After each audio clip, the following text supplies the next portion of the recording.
may Hashem bless Gedalia with health, strength, patience to continue to help and bless him in his personal life.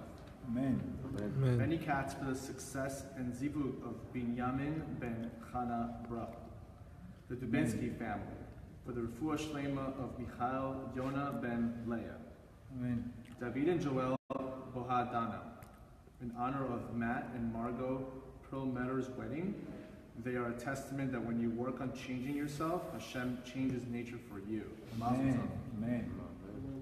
Anonymous for the refuah shlema of Lauren Benti Yakaitis, for the happiness and love of Torah and mitzvot of my children, Eliyahu Asher and Elisheva, Ahava B'nai Mikla, Esther, Matthew Archer, Zima, and Alex. Amen. Tzvi Menachem ben Chaim Yaakov Halevi, in thanks to Hashem for his constant protection over him and his family. May Hashem bless his wife with a healthy pregnancy and baby girl. Amen. May they always have health, success, and shefa in all aspects of life, and also may Hashem bless Gedalia with health and wisdom to keep inspiring us. Amen. Amen. Anonymous for the zivug of Ella Rachel Bar Larissa, David Chaim ben Mazel, and Rita Shoshana Badora, with ease and clarity, and for the speedy recovery of Malkiel ben Sivia. Amen. Natasha Vardi for the refuah shlema of Hana Bat Torah, shall have a complete refuah shlema. Amen. Roxy Rabbanim, thanks to Gedalia for everything that he does. Amen. Amen. Anonymous in memory of Aharon ben Boris, Zichrono Levacha. Anonymous in memory of Moshe ben Gilsum, Zichrono Levacha. And also in thank you to Gedalia. And also in regards to the Also Shaim and Leah, they got married last night. Shaim and Leah Zalto. wedding, they just got married. And finally, for the refuah shlema of Menachem Mendel V'Sar Bacha and Dvorah Fega Rise, we shall have a complete refuah shlema. Amen. Thank you guys. Amen. I want to congratulate again Mazalto, Shaim and Leah. I was working with Shaim and he was a regular guy thinking about getting married. Should I get married? How do I know if it's the right girl? He took the 40-day challenge, started getting clarity, and he made a decision. So you could see everything starts with a decision. It's such a powerful thing that the first thing we have to do is go through the cleansing. We can't make decisions without cleansing first. That's the whole message of my classes, because otherwise you're going to make a decision and how do you know it's the right decision? So today's class is going to be the power of now what? I changed it a little bit just because I said, you know what? Everybody knows they have to stay in the present. Everybody knows they can't focus on the future. Everybody knows they can't focus on the past. But what's the key element that we need to know to get that? I mean, it's very easy for me to tell you stay present, but why is it so difficult for us? What are some of the key elements that Rav Nachman is telling us to make this permanent? So it's really, Rav Nachman gives us a brand new angle versus the current power of now concept. Okay? So let's start. We know our brain is programmed to record negativity with a much higher intensity than positivity. Nobody remembers when they got a compliment, but everybody remembers when they got insulted, especially by a family member. How is that? Why does that happen? How come nobody can remember? You know, he said 10 things nice to you. Somehow you just forget about the compliments, but the one insult they said, I mean, somebody can compliment you 10 times, but the one thing they say to you, all of a sudden you focus on that. Why? Because our brains are programmed to record negativity in order for us to protect it. That's why it's so hard for people to get rid of the past. Because not only do they not forget about it, but they replay it and replay it and replay it and replay it. So that's one thing that, again, we have to fight for happiness. We have to fight to be present. It doesn't just come to you. That's one thing we need to understand that. That means it takes a tremendous amount of effort to be present. And I would say most suffering today is because people are not present. So that's something we need to understand. We need to realize that most suffering today is due to people who are not present. So what's the difference between like the regular therapy that you see today, the Freud model versus Chassidut? The Freud model focuses a lot on a person's past. They replay the past, Even Freud said there is no God anyway. It's just a man-made thing. What's the difference between that model and Chassidut? Rav Nachman's approach is, forget about the past. The past is gone, and you're a new person today. It focuses on God recreating the world constantly, every single day. Where the other model will replay the past, and sometimes you never get out of it. You're replaying the same story. What Hasidut tells you It's all about new. So one of the biggest concepts in Kabbalah, in Chassidut, it talks about a person must go through a descent for an ascent. That means in order for me to get a new level of any kind of consciousness, any kind of perception, I must go through a down before I go up to an up. It's a classic concept of the down is for the up. It's considered Yerida L'Tzorech Aliyah. This is a major concept. If you don't understand that concept, you can lose the whole game. Because what happens, you catch a fall, and you're like, what happened to me? But the whole fall is for the purpose of the rise. Once I understood that, my whole life changed. That little line, my whole life changed. Because I looked at my falls not as I'm falling, I looked at it as I'm rising to a new level. Because otherwise, all of a sudden you're doing everything good, next thing you know you get hit with, God forbid, problems or trauma, etc. You're like, what do I do now? How could God do this to me? So it's very important that we see the downs. Specifically, before I had an epiphany, I had to go through major surgery before. It's always this constant waves of yeridot versus aliyot, falling and going up and up and up. The only difference, like I said, is I try to get up really quick. But there's times that I tell people all the time, there's times in the week where I don't even feel like giving classes. There's times in the week that I don't even feel like talking to anybody. There's times in the week that, and again, I'm in great shape, I eat well, Baruch Hashem, I have great businesses, my marriage, I have 4 kids, and I still feel like that. So it's going to happen to everybody. You have to understand that. No matter who you are. You can have everything else. You can eat carrots all day long and not have processed foods. You can be vegan. You can hug trees. You can do yoga all day long, and you're still going to get this down. No matter who you are, because that's the way of creation. Can't change the rules. And so many people have fallen on that. So many people have fallen on that. They gave up their spirituality. They gave up everything for one descent and never made it back up. So let's understand that clearly. Don't expect to feel great all the time. Don't expect it. No matter who you are, no matter how successful you are, don't expect it because it's not realistic and it's not going to happen. So you can never understand.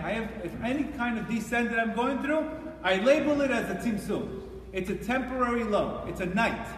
The day comes. Tohu vohu, that means before God created light, there was tohu vohu.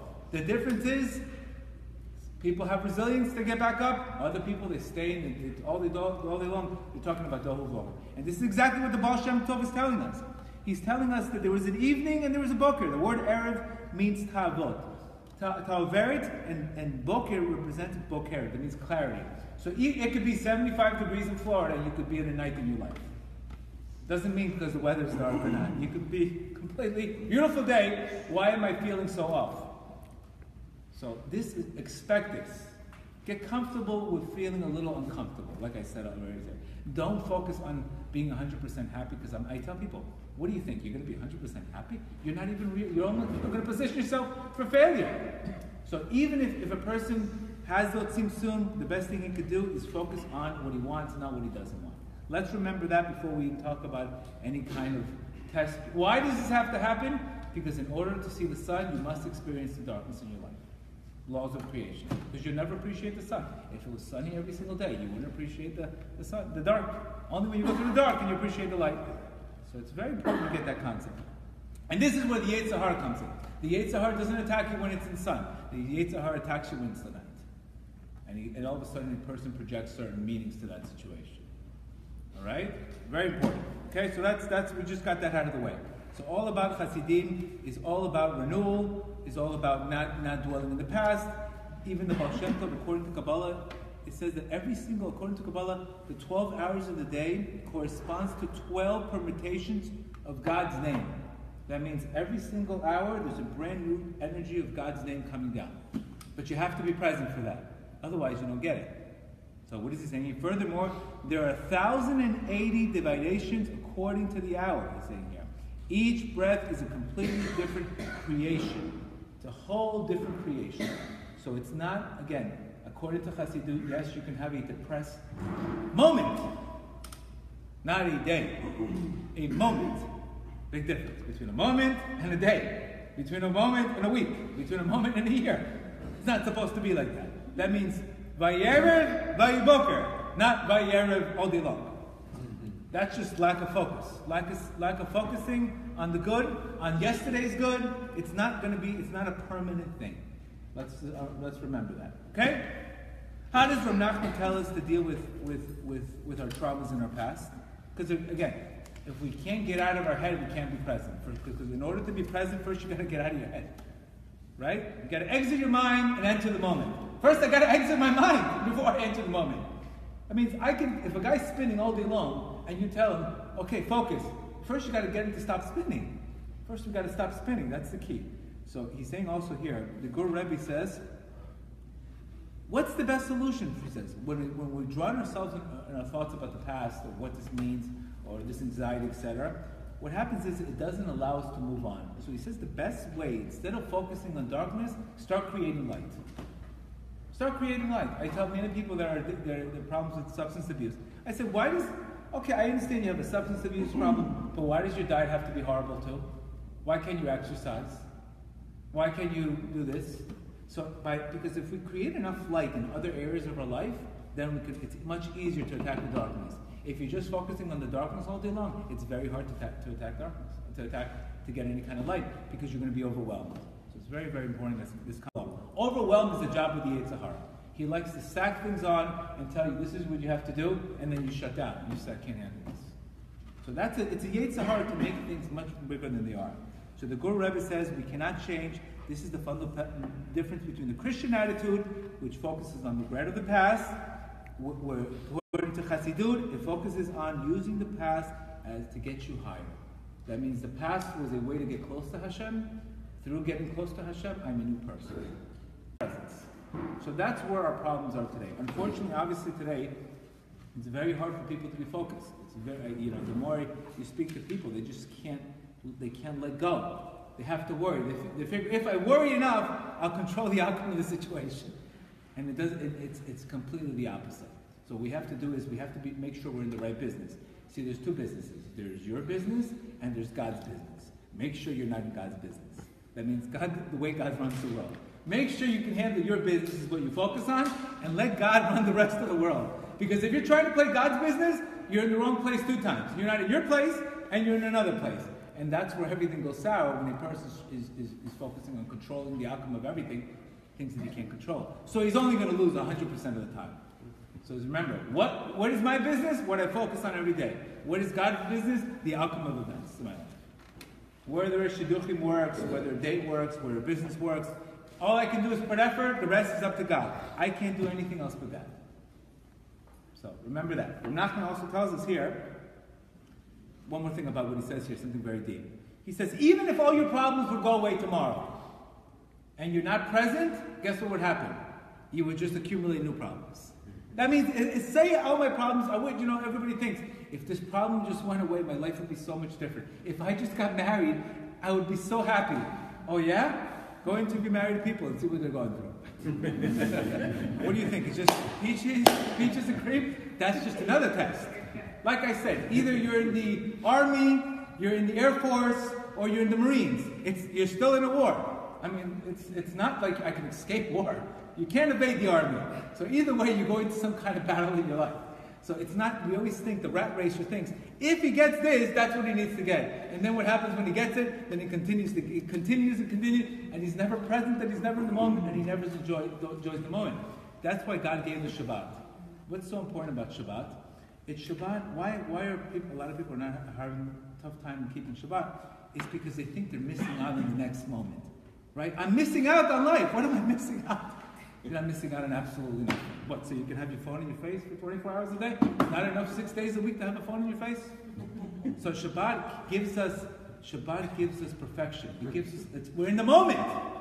I don't need the next thing. You understand? All stress of life comes from, I'm here, but I want to be there.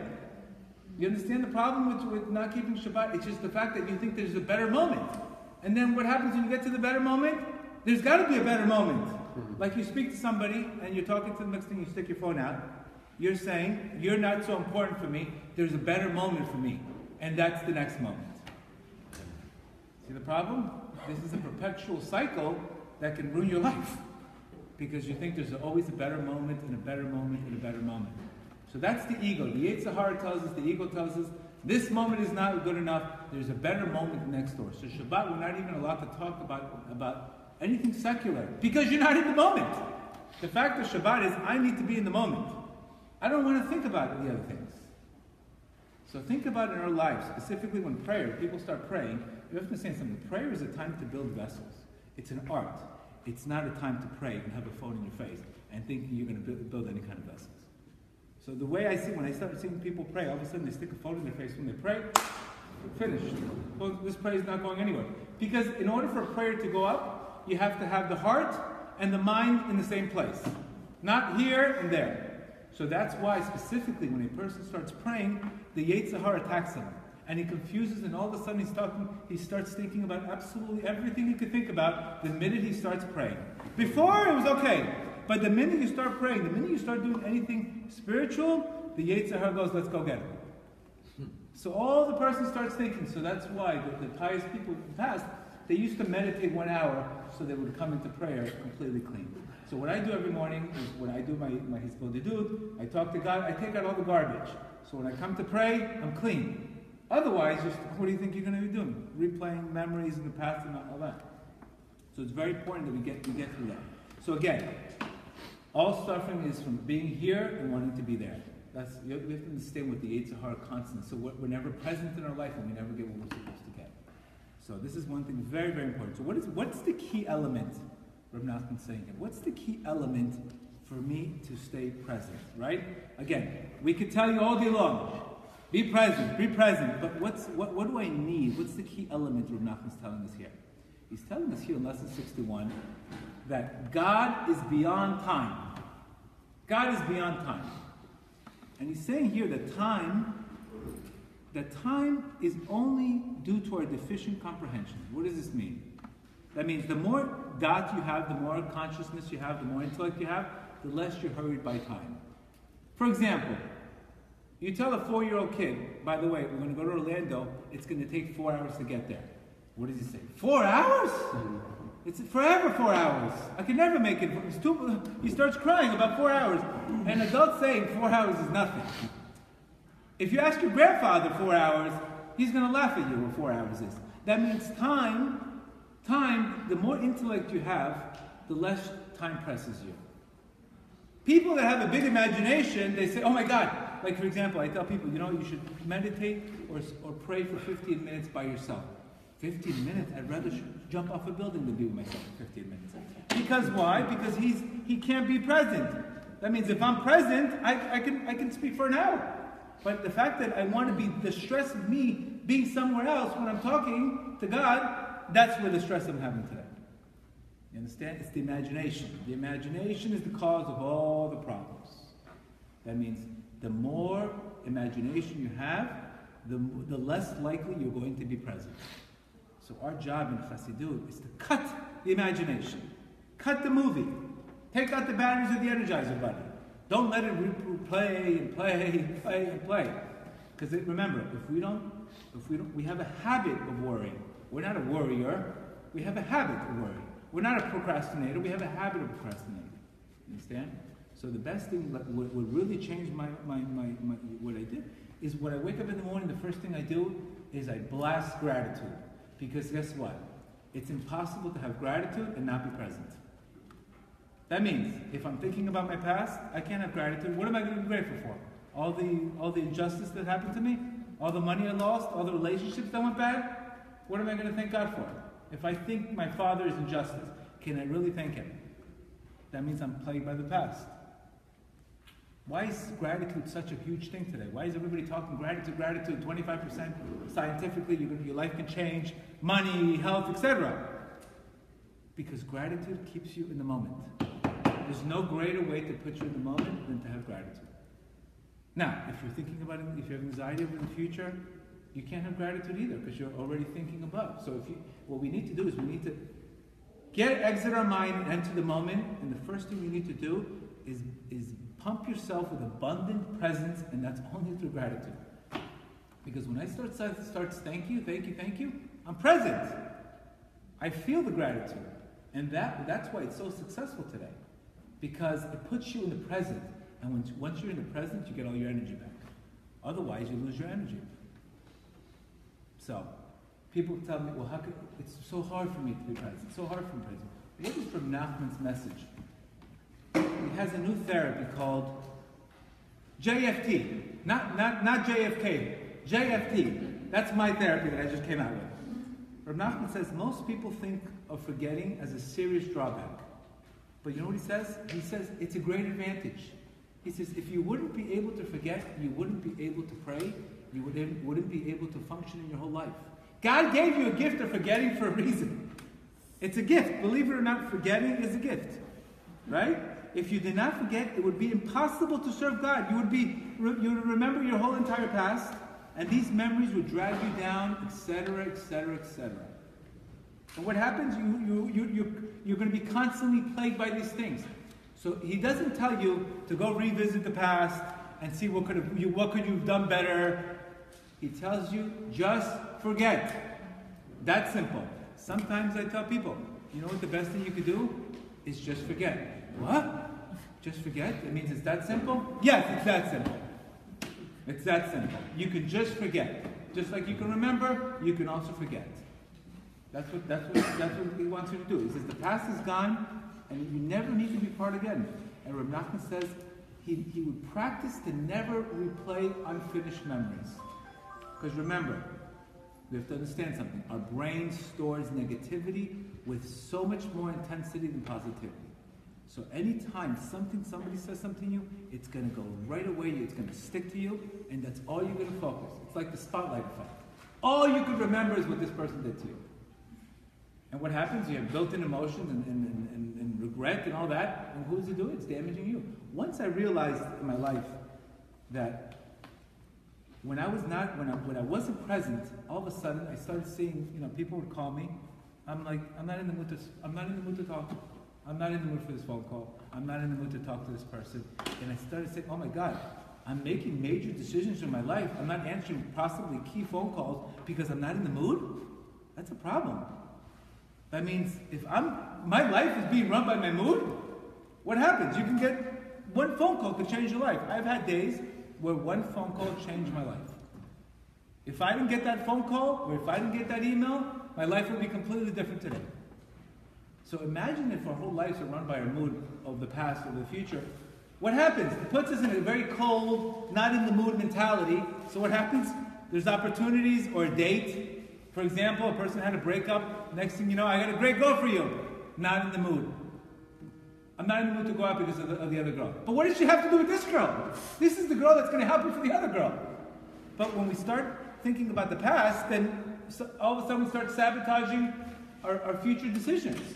So once I started seeing the trends that I was all of a sudden getting very moody, not answering phone calls and my shalom bayit. I said, no. We got to fix this right away. So I started becoming more present. And that's when I started doing more Hizbodedut, to get more present, to more gratitude, because I said I can't have my life be run by my mood. Because if I'm making decisions based on my mood, chances are they're not the right decisions I need to be making. Because what happens? You start skipping workouts. You start skipping phone calls. You start getting moody. Your shalom bayit goes down the toilet. And it's all based on your mood. And why are you feeling like that? Because you're not present. Because you're not in the moment. You're upset about the past or you're upset about the future. So little by little, what's going to happen? The person could sabotage his efforts. So if there's something you don't like about the past, like I said, very simple. Anytime something does not work out in the past, you win or you learn. If you didn't win, what did you learn? And then go back again. Make decisions right away. Also, what's happening today is this decision fatigue business is happening. All these decision fatigues. Should I do it? Should I not do it? Maybe it's going to work out. Maybe it's not going to work out. Guess what? You're going to learn a lesson regardless, one way or the other. So you might as well learn the lesson quickly. That's what I said. I want to learn lessons quickly. So I take chances right away. I learn the lesson quickly, and then I go to move on. Otherwise, the thinking about the lesson, about if it's going to work out, it's not going to work out, that's going to drain me. So we have to be careful that we don't lose our energy due to decision fatigue, due to the past, due to the future, because I need my energy to function. I need my energy to pray. I need my energy to be available for my spouse. I need my energy to do chesed. If I'm so consumed with myself, I don't have that. There's a great story by Y.Y. Jacobson, and this story literally, it's going to give you such an eye-opening. He says a beautiful story. There was a story in the Talmud with Rabbi Yochanan and Reish Lakish. These were two great tzaddikim at the time of the Gemara. What happens? All of a sudden they decide to go to Tiberias, to go to the hot springs. And what happens? There's a pauper asking them for money. And they said, listen, we're going to go to the hot springs right now. On the way out, we'll take care of you. We don't know if we're going to be there for an hour. We don't know if we're going to be there for 2 hours, 5 hours. But on the way out, we will take care of you. Right? So what happens? All of a sudden, they're bathing, etc., etc. They come out, and they see the guy who's dead. What would we normally do? We would start regretting. We would sit in the corner, crying, being upset, etc. Right? But you'd just be with, how could this happen? How could I do this? How could I be so ungrateful? You know what these two tzaddikim did? When they saw the man dead, you know what they said? Since we didn't serve him when he was alive, let's serve him when he's dead. What do we do now? If they think about the regret, the past, etc., then they get stuck there. You know what happens? All of a sudden they went to him. They started doing the tahara. They had to do the clean the body. And you know what they found when they were to clean the body? They found a bag full of coins. This guy had nothing to do. He had plenty of money. He was just sick. But you know what? If they weren't focused on what needs to be done now, that means the person's dead on the ground. He needs help. If they weren't present, they would have never realized that the guy never needed the money. So the guilt and all that thing would have gone out the window. So it's not the power of now. It's the power of now what? What are you doing now? That means what do you do when something happens? Not what? What's next? What's next? That's really the key. Not what happens. What's next? So no matter what a person goes through, what are you doing next is the key element to get you over the bridge. So these tzaddikim said, the fact that they were in the now, that means they took initiative. That means what happened, happened. Whatever it is, we were insensitive. But this guy needs to be buried. Who's going to bury him? We're just going to sit there and cry over the regret of the sin, or we're going to take action and we're going to bury him. And when they buried him, they found the gold coins. This is a major lesson that Gemara is telling you for us today. It's a major lesson that everything, you're going to find the gold in your life when you take massive action. When you stop thinking about the past and you move on. What do we need to do? Not only think about the past, not only discuss it, but we need to thank Hashem for the past. Because there's a lesson to be learned. So to us today, the guilt, the resentment, the frozen anger, you know how many people today are having problems with Shalom Bayit due to frozen anger? What's frozen anger? Resentment. So many relationships are gone because of frozen anger, because of frozen.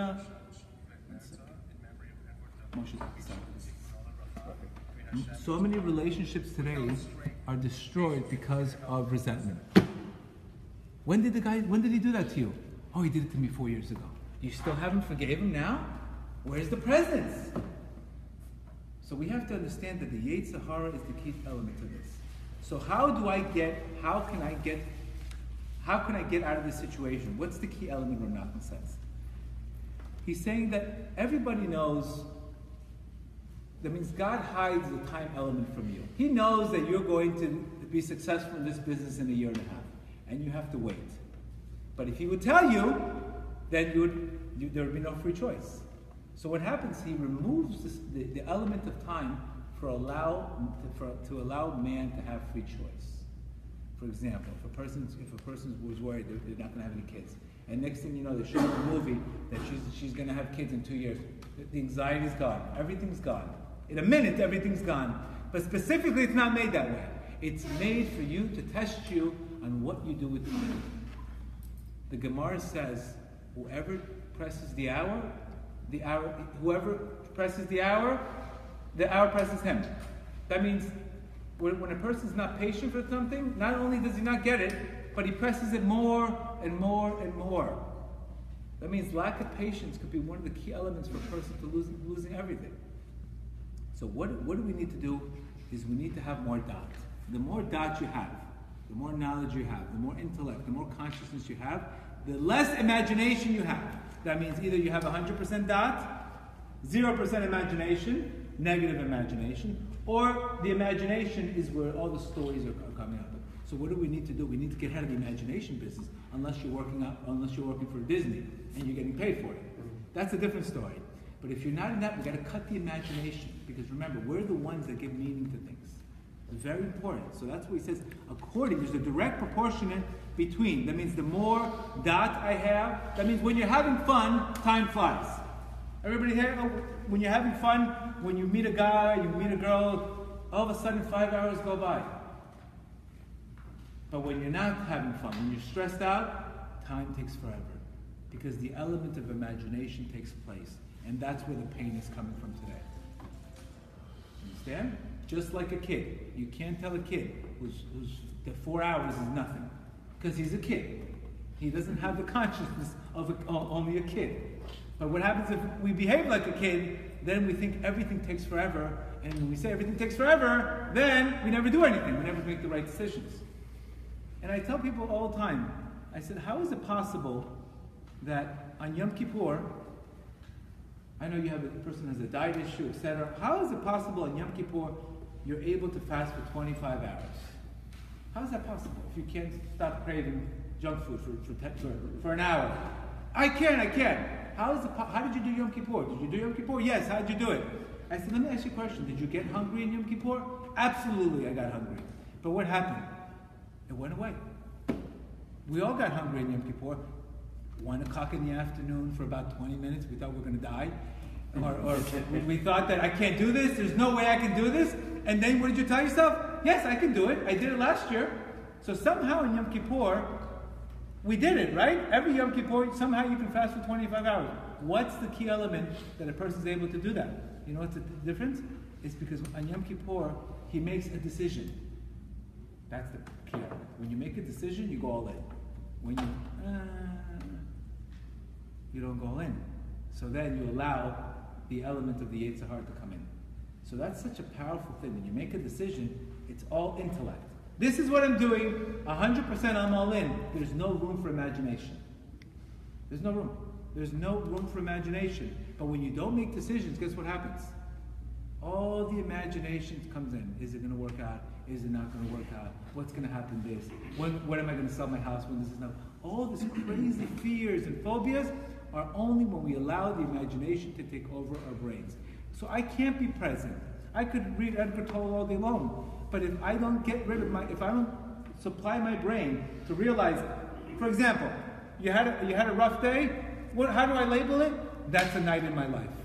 Tohu vohu, the next day I'm going to have a morning. If I label it like that, what happens? I see the morning the next day. But if I have a rough day and I say, oh my God, what's happening? Why is this happening to me? What's going to be next? Then I never get the day. It depends on how I label the particular tzimtzum in my life. And this is why Rabbi Natan says something beautiful. He's saying, why is it's such a difficult, people don't want to do tshuva. All of a sudden, a guy, we're off to there, even me when I was going out in South Beach, the whole world, when I started doing tshuva, things weren't peaches and cream for me. Far from it. They were like pain, pain, pain. Because he says something very beautiful. He says, because you didn't wait before the sin, now you have to wait after for the tshuva. You understand? That means either way I'm going to have to wait. So if I control my impulses before, I don't have to pay the price after. Because what is the Yetzer Hara tells you? You have to have it now. Why do I have to have it now? That means he's telling us here in the Kutei Halachot Gezela, that means if a person realizes that the whole job of the Yetzer Hara is to get angry now, go give it to that, go tell her now what you want to say. All you have to do is hold back. That means this flashing fire, this thing in me to go and want to scream at somebody or to get angry, it's all the Yetzer Hara telling me I have to have it now. But when I get self-control over myself and I said, no, I don't have to have it now. I'm going to make a decision not to react. I'm going to respond. Guess what? Now you have self-control. Your whole life just changes. The minute you have self-control in your life, everything shifts in your life. Because you start trusting yourself and making decisions. And you start trusting yourself, and it's very easy for you to take on a diet or to take on anything. Because you say, I can control myself. But if I can't control myself, then I don't take on anything new. Because what happens? I don't trust myself. You lose self-confidence when a person does this. So delayed gratification is a huge element. Even the marshmallow experience, they tracked down kids that they took one marshmallow, or delayed gratification, they took 2 marshmallows in 20 minutes. They tracked these 2 kids down. Walter Mischel did this experiment, and unfortunately these other kids had addictive personalities, etc., etc., etc.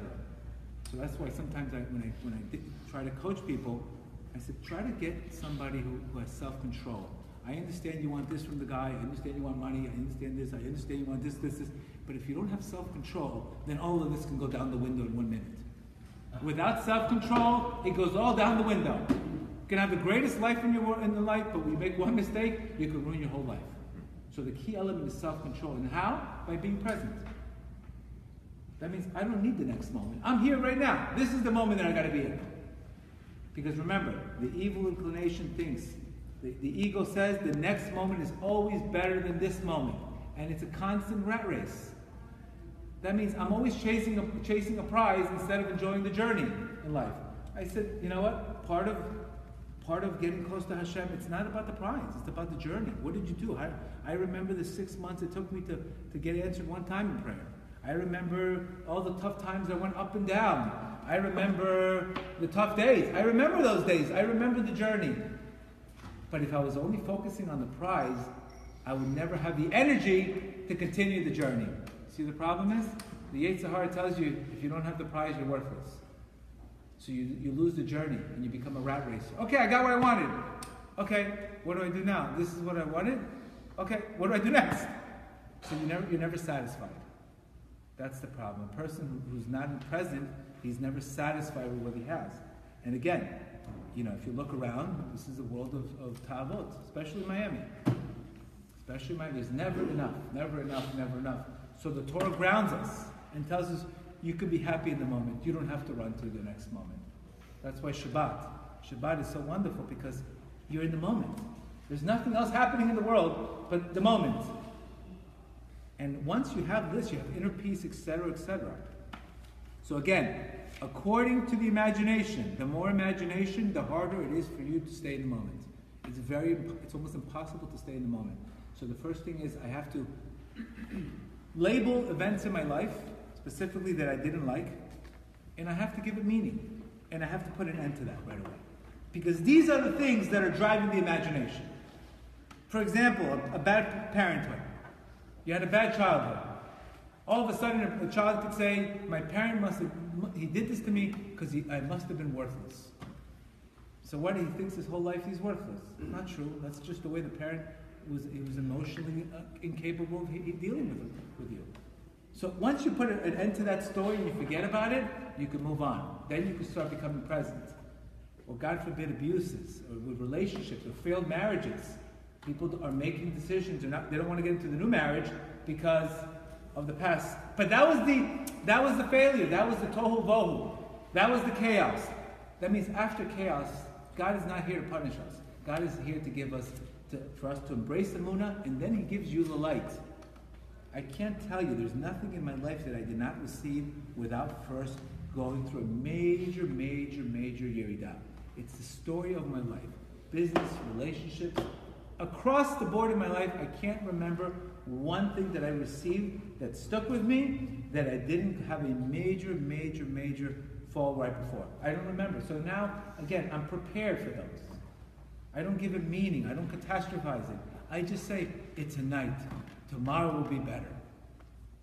And when you feel like that, it's a different world. And that's what Nachman's main message is. You have to go through a low in order to go through a high. Because you can't remain on the same level. So a person could start spiritually. He could start out all of a sudden he's working on a Shalom Bayit. 2 weeks of good Shalom Bayit. If you get that, you're a very lucky person. Next thing you know, wow, there's a new level. So there has to be a dip to make for a new high, and a new high, and a new high. You understand? That's the way of the world. Because in order for you to reach a new high, there has to be a test of the other side to give you free will. Otherwise, what's the purpose of free will? So if I have a Shalom Bayit problem with a specific spouse or whatever, what do I label it? I can label it, it's just a tzimtzum. It's a test. Then, no imagination, all dot. it's going to get better. If I don't have that imagination, Hashem, why did you give me this wife? This is what I got after all this. Look, my friend's marriage is nicer, better than mine. And you start looking next door. You start comparing yourself to other people's lives when you let the imagination take over. And then it's going to tell you, it's going to take forever to fix this. You understand? So time, the pain of time comes from the imagination. That's why when you dream, you can dream something in 10 minutes, all of a sudden you can be in 70 years. In 15 minutes, you can have a dream of 70 years. That goes to show you what the imagination does. So we can't be present unless we start going into the past or in the future and start labeling things as, okay, I'm going to give this meaning because I want this out of my head. I have to have my head clear for the present. I can't have two thoughts at the same time. That means anybody that's attempting to be present without working on putting the other things to bed, it's almost going to be impossible, because you have to put the things to bed. Even when I pray, what do I start getting these thoughts. I write them down.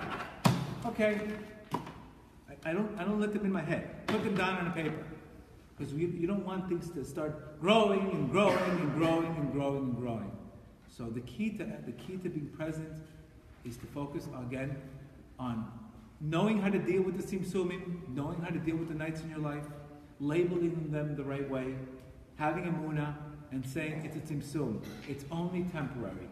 Even Shlomo HaMelech says, everything passes. Gam zelevo, everything passes. Don't think that you're going to be stuck there forever. And this is one of the key elements. That's what Rav Nachman says in lesson 272. He's saying here that the important job in serving God is to focus only on today. Even regarding livelihood, even regarding relationships, even in my classes. If I say, oh my God, I have to plan 6 classes this week, what am I going to talk about? What am I going to talk about already? I would say I have no energy. I can't do this anymore. But I say every time I give a class, this is my first class I've ever given. So there's your new energy. You cut the movie. Because the Yetzer Hara is telling you, what are you going to talk about now? You still talked about everything already. That's, again, imagination. Imagination doesn't do anything but drive you crazy. That's the job of the Yetzer Hara. And this is specifically why the Jews, when the Jews got the man, they didn't get a Costco 30-day supply. Every single day, they were required to look for the man, and every single day, there was specific bracha in the man. That means every single day was a brand new day. Anybody who tried to hoard it, it's spoiled. So that's our attitude. When people say, business is dead. When people say, my relationship is dead. You don't believe in creation. You don't believe that creation recreates.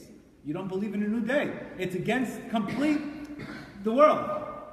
That means if God creates the world every single day, how could you say something is dead? How could you say your business is dead? How could you say this is dead? So you could see, look what's going on with Jerusalem. How all of a sudden we have the assembly and all the changes that are happening for Israel. Those never happened before. So we would think when Obama's there, it's never going to happen. But you could see how God shifts everything in a minute.